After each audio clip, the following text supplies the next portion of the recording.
अस्सलाम वालेकुम रहमतुल्लाहि व बरकातुहू।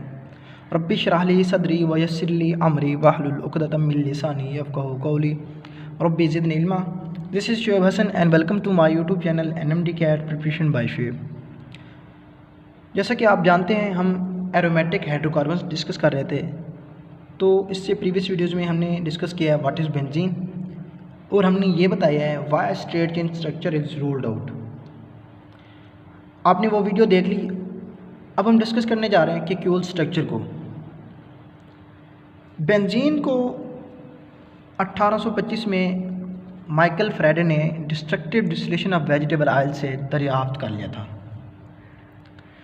तो उसने ये तो उसका मॉलिक्यूलर फार्मूला तो उनको डिटरमाइंड हो गया था वेपर डेंसिटी मेथड के थ्रू। CH6H6 उसका मॉलिक्यूलर फार्मूला है, लेकिन उसकी जो स्ट्रक्चर है 40 साल तक एक क्वेश्चन बनी रही, यार इसके स्ट्रक्चर को कैसे बनाया जाए, इसके स्ट्रक्चर कैसे हो सकते हैं, पॉसिबल क्या है। तो केक्यूल्स ने सोचा कि मैं यार इसकी स्ट्रक्चर पर काम करना हूँ। उसने दिन रात इसी को सोचना स्टार्ट कर दिया। तो कहा जाता है कि उसको एक रात ख्वाब आया। ख्वाब में उसने देखा कि एक सांप है, वो एक सर्कल में घूम रहा है और अपनी टेल को खा रहा है, यानी कि हेड टू टेल खा रहा है। तो जो एटम्स हैं वो डांसिंग कर रहे हैं। तो उसको जब वो सुबह बेदार हुआ तो उसने एक स्ट्रक्चर बनाई और उसके अंदर जो सांप था अपनी टेल को खा रहा है तो उसने अंदर ये बना दी। तो उसने कहा कि जो डबल बॉन्ड्स हैं बेंजीन के अंदर ये फिक्स्ड नहीं रहते, ये डांसिंग करते रहते हैं। मीन्स ये है कि अपनी पोजीशन चेंज कर सकते हैं, यानी कि कभी डबल बॉन्ड इधर आ रहा है, कभी इधर आ रहा होगा, कभी इधर आ रहा होगा, कभी इधर, कभी इधर, कभी इधर। तो जैसे ही उसने सुबह उठ के स्ट्रक्चर बनाई तो उसको बाकी साइंटिस्ट ने भी इसको एक्सेप्ट किया क्योंकि ये एक्सेप्टेबल थी और इसका मेजर कंट्रीब्यूशन थी बेंजीन की तरफ। तो इसको ही हम लेके चलते हैं कि 1865 के अंदर केक्यूल्स ने जो ख्वाब देखा था उसको पूरा किया और उसने सुबह उठ के इसकी स्ट्रक्चर बना डाली। तो इसको कहते हैं केक्यूल स्ट्रक्चर। केक्यूल स्ट्रक्चर क्या है कि कार्बन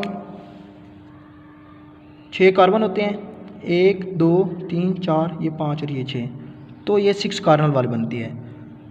तो 6 कार्बन वाली जो बनती है उसने ये दरियाफ्त किया कि अल्टरनेट पोजीशन पर डबल और सिंगल बॉन्ड होते हैं। अल्टरनेट पोजीशन पर डबल और सिंगल बॉन्ड होते हैं, जैसे कि ये डबल बॉन्ड, ये सिंगल बॉन्ड, ये डबल बॉन्ड, ये सिंगल बॉन्ड, ये डबल बॉन्ड, ये सिंगल बॉन्ड। तो ये है केक्यूल्स की स्ट्रक्चर। तो ये कौन सी स्ट्रक्चर है? साइक्लिक भी है, रेगुलर भी है, हेक्सागोनल प्लेनर भी है। साइक्लिक क्यों है? क्योंकि एक साइकिल्स के अंदर है। रेगुलर क्यों है? क्योंकि इसके हाइड्रोजन एटम्स जो हैं वो रेगुलरली अरेंज हैं। देखिए ये आउट ऑफ द प्लेन है, ये भी आउट ऑफ प्लेन है, ये भी आउट ऑफ प्लेन है, ये भी आउट ऑफ प्लेन है, ये भी। तो ये रेगुलरली अरेंज हैं। और हेक्सागोनल क्योंकि 6 कार्बन वाले तो उसको हेक्सागोनल कहते हैं। प्लेनर यानी कि प्लेनर उसको कहते हैं जो sp2 और sp हाइब्रिडाइजेशन शो करती हो। तो हमने पहले भी डिस्कस कर गया है कि प्लेनर वही होती है, अल्कीन या अल्काइन शो करते हैं। प्लेनर एक प्लेन के अंदर है, कार्बन या हाइड्रोजन एटम्स जो हैं वो एक ही प्लेन के अंदर हैं। तो इसको क्यों cyclic regular hexagonal planar structure कहा जाता है? क्योंकि इसकी एक तो साइक्लिक स्ट्रक्चर होती है और ये रेगुलरली अरेंज होते हैं हाइड्रोजन एटम। हेक्सागोनल इसलिए होते हैं क्योंकि इसके 6 कार्बन होते हैं और प्लेनर होते हैं एक प्लेन के अंदर होते हैं कार्बन और हाइड्रोजन। ठीक है, ये तो थी उसकी बेसिक स्ट्रक्चर के cyclic regular hexagonal planar structure रखती है। क्योंकि ये क्वेश्चन बन रहा तो इसने इसको सॉल्व किया। इसके अलावा उसने क्या दिया? उसने एक कंसेप्ट दिया benzene gives only one monosubstituted products. क्योंकि स्ट्रेट चेन स्ट्रक्चर में ये भी रूल्ड आउट हुआ था कि बेंजीन जो है वो 3 सब्स्टिट्यूटेड प्रोडक्ट्स देती है स्ट्रेट चेन में, लेकिन जो केक्यूल्स ने दरियाफ्त किया था तो उसने जो सब्स्टिट्यूशन की थी तो एक ही मिला था। तो यानी कि इसकी जो कंट्रीब्यूशन थी वो मिलती जुलती थी जो बेंजीन की एक्चुअल स्ट्रक्चर रखती है। कैसे? देखें, बेंजीन है, इसके साथ जब हम कोई भी सब्स्टिट्यूट अटैच करते हैं तो ये एक जाके रिप्लेस हो जाएगा और इधर से एक हाइड्रोजन निकल के HX बना लेगा और ये सब्स्टिट्यूट हो गया। मीन्स है कि बेंजीन जो है वो only one mono substitute product देती है। अगर हम कोई और अटैच कर लें, कोई भी सब्स्टिट्यूएंट अटैच कर लें तो ये हमें 3 डाई सब्स्टिट्यूटेड प्रोडक्ट देते हैं। कोई और सब्स्टिट्यूएंट अटैच कर लें तो हमें कितने देते हैं? 3 डाई सब्स्टिट्यूटेड प्रोडक्ट्स। कौन से? एक होते हैं आर्थो 1 2 पोजीशन को, एक होते हैं मेटा 1 और 3 पोजीशन को, एक होता है पैरा 1 और 4 पोजीशन को कहते हैं पैरा ग्रुप। अच्छा, आर्थो पोजीशन ये भी है और ये भी है, तो ये 20-40% इसकी चांस होते हैं, इसके भी चांस 40% होते हैं। लेकिन जो पैरा होती है इसके 20% कंट्रीब्यूशन होती है। तो आपने ये याद रखना है कि benzene gives only one mono substituted products जब हम एक सब्स्टिट्यूएंट अटैच करते हैं। जब हम दूसरा सब्स्टिट्यूएंट अटैच करते हैं तो हमें 3 आइसोमेरिक फॉर्म मिलती हैं। कौन सी? Ortho, meta and para.